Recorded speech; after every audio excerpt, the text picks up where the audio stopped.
നിങ്ങൾക്കറിയില്ലേ, May 15 മുതൽ സൗജന്യ യാത്ര പ്രഖ്യാപിച്ചിരിക്കുകയാണ് UDF സർക്കാർ.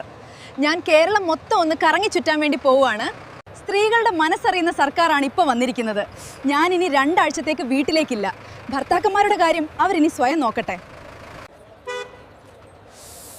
സൗജന്യ യാത്ര കുട്ടികൾക്കുണ്ടായിരുന്നെങ്കിൽ എൻ്റെ 2 മക്കളെയും ഞാൻ കൂടെ കൂട്ടുമായിരുന്നു. ടിക്കറ്റ് ഉണ്ട്. മെയ് 15 മുതൽ സ്ത്രീകൾക്ക് സൗജന്യ യാത്ര പ്രഖ്യാപിച്ചതല്ലേ സർക്കാർ, പിന്നെന്തിനാ ടിക്കറ്റ് ചോദിക്കുന്നത്? വല്ലവനും എന്തെങ്കിലും പറഞ്ഞു എന്ന് കരുതി കുറ്റിയും പറിച്ചു വന്നിരിക്കുകയാണ് പെങ്ങളെ.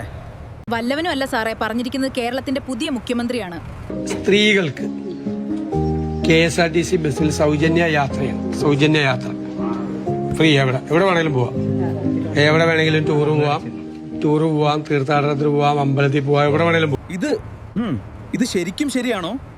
ഞാൻ ചെയ്തതിലും പറഞ്ഞതിലും എന്തെങ്കിലും തെറ്റുണ്ടോ? നിങ്ങൾ പറയൂ. അവര് വാഗ്ദാനം ചെയ്ത് വോട്ട് പിടിച്ചില്ലേ? ഇനി അത് പാലിക്കാൻ അവർ ബാധ്യസ്ഥരാണ്. ഞങ്ങളുടെ അവകാശമാണ്. അത് ചോദിച്ചു വാങ്ങുക തന്നെ ചെയ്യും.